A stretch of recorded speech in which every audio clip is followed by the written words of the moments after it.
ออกมาหาอยู่หากินคือเก่าเป้าหมายมื้อนี้สิไปเบิ่งต้นบักไฮเนาะมาไฮทิศแล้วนี่เฮาเห็นเป็นท่านว่าจะเข้าให้เฮายิงบ่เป้าหมายมื้อนี้คือทำยิดหันว่าสิมานั่งกันก็หอกอยู่กองอ้อยเนาะแต่ว่าพิษล็อกเนาะเจออากาศหมอกเต็มแท้เต็มว่าเฮาขี่เหือแหละบ่เห็นทางหลงไปหลงมาอยู่ในพายเอาเหือกะมาฮอดจักเทื่อจนแจ้งแล้วค่อยมาฮอดเลยบ่ทันยิงกันอยู่กองอ้อยเนาะโอ้นกสัตว์สงสัยมันมากินหมากเด็มแมวมันสวยแล้วก็เลยขึ้นไปหากองไห้เลยไปเบิ่งกองไห้ก่อนว่าเป็นจังใดถ้าว่ากองไห้มีห้อยกินนั่นหรือว่านกเข้าหลายเขาก็สินั่งที่ต้นบางไห้จนค่ำเลยมีนกอยู่หั่นเนาะเป็นจังใดติดตามน้ำกันไปแวะเบิ่งกองอ้อยเมื่อกี้นี่ก็มีห้อยกินอยู่คิดว่าน่าจะได้ยิงอยู่4-5 บาทแต่ยาเนาะเปลี่ยนบรรยากาศได้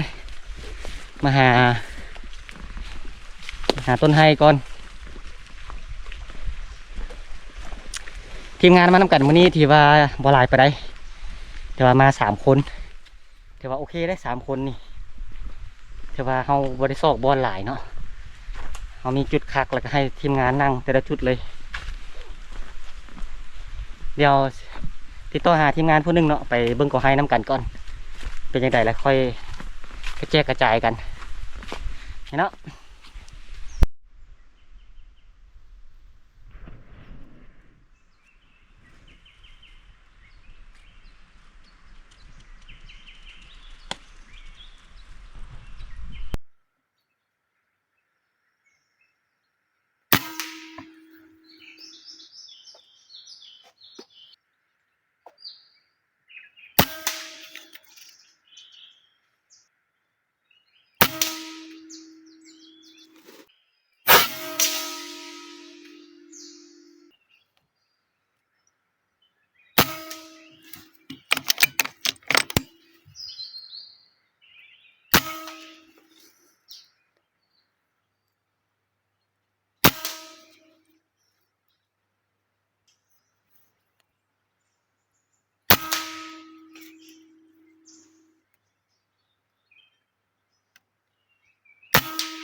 นกจะลกได้เบิ่งได้ลงบ่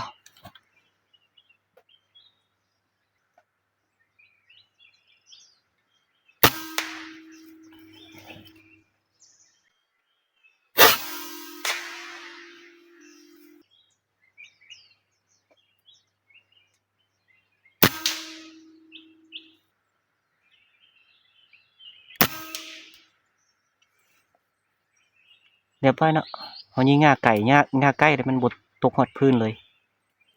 อย่างข้างเนาะซ้ำเอาเลยเพราะว่ามีแต่ง่าเดียวนี่ตกหอดพื้นน่ะง่าอื่นแหละบดตกหอดพื้นเลย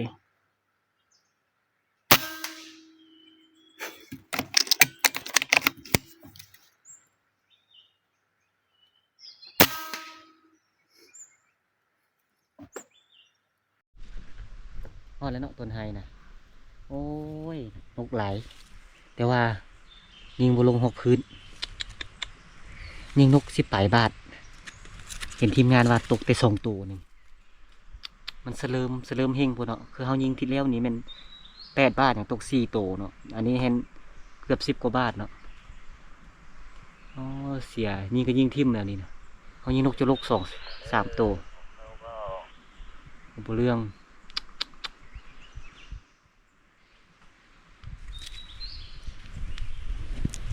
เนาะต้นไฮโอ้บอลยิงสิสุดยอดเลยบอลยิงนี่มาแล้วนกฮอตเดี๋ยวยิงก็เนาะ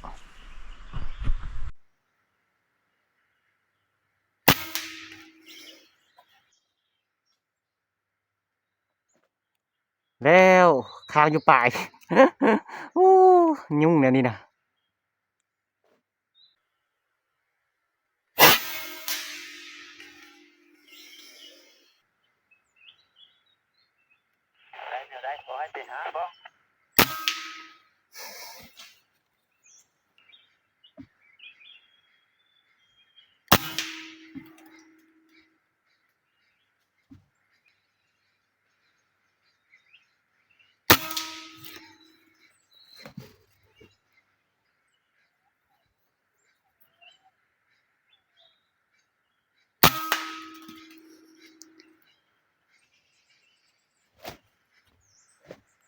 ฟังเสียงตกเด้อมันตกเจอตกไปลุ่มนะ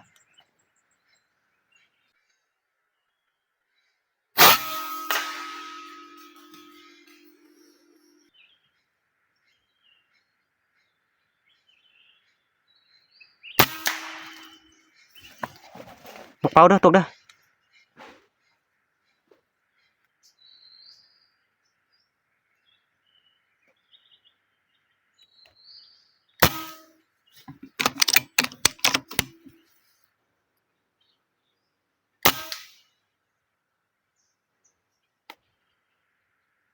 เรียบร้อยเนาะบาดทะเบียนบ่ถึกมันลูกปืนขึ้นเทิงเฮายิงตั้งซาก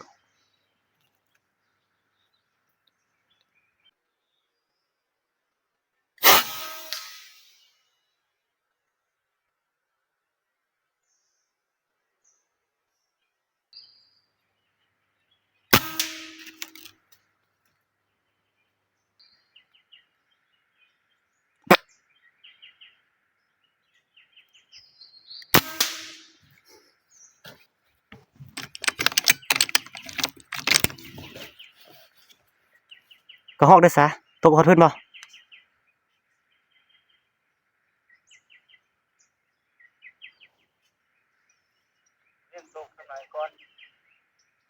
มันอยู่กลางต้นเลยมันตกลงตามต้นเลยน่ะแม่นแล้วลงตามต้นเลยน่ะบ่ฮอดพื้นซั่นบ่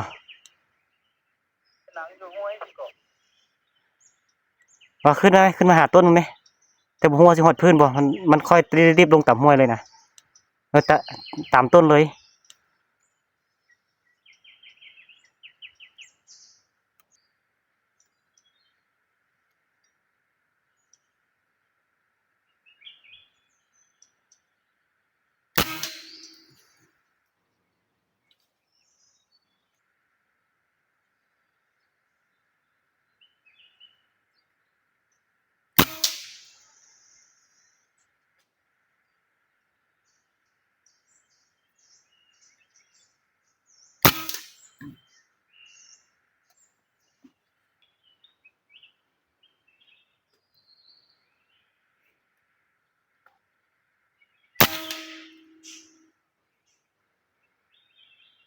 ด้วยนะ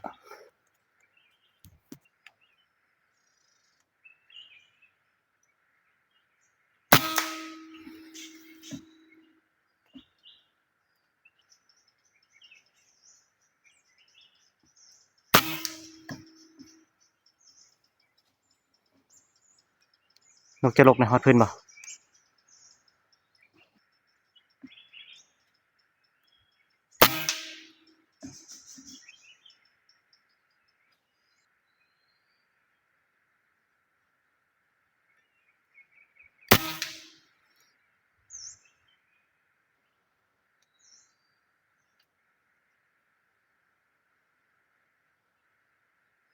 มี2ตัวเลยเนาะยิงตัวนี้มันซึ่งดี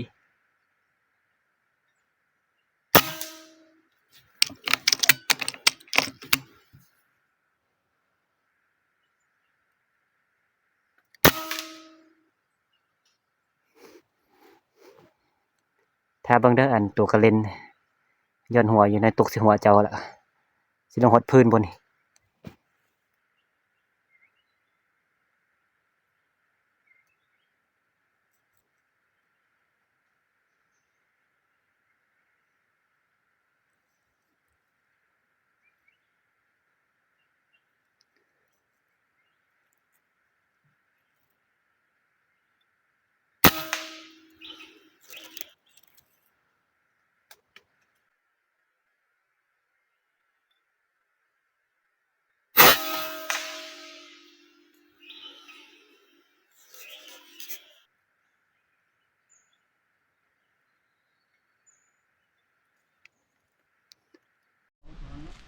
จังว่าแล้วเดี๋ยวสินำไปเบิ่งอีกดังไฟเกี่ยมปิ้งนกโอ้นกหลายอยู่ยิงนกตก20ปลาย30นี่แหละแต่ว่านี่เสลิมตัวนี้เนาะเขายิงระค้างอยู่นี่ก็มืดเลยในนกบ่ฮอด10ซ้ำนกเป้าก็ยิง2ตัวเนาะตัวหนึงหันบ่ตายคักแล้วมันนั่นตกลงเจิดนิดนึงซอกบ่เห็นเนาะตัวหนึงได้เห็นทางยางนี่ก็ลึกขนาดนกเป้าเนาะบ่ฮู้เสียจังได๋เนาะตอนแรงเนาะปิงนกแล้วเขาสิวางแผนกันใหม่กลับไปงองอ้อยบ่เลยสิอยู่ต้นไห้นี่คันอยู่ต้นไห้ก็น่าจะได้ยิงอยู่นกอะสิบ่หลายปานใดแต่ว่ายิงก็ยิงทิ่มลานะมันบ่ตกเนาะกระหอกเฮาก็อยู่เทิงก็ยิงทิ่มลาอยู่ข้างก็อยู่เทิงพุ่นทีมงานกำลังไปครัวกระหอกอยู่พุ่นเนาะโอ้ยิงอยู่งานลุ่มนี่น่าจะอันนั้นเนาะน่าจะตกบ่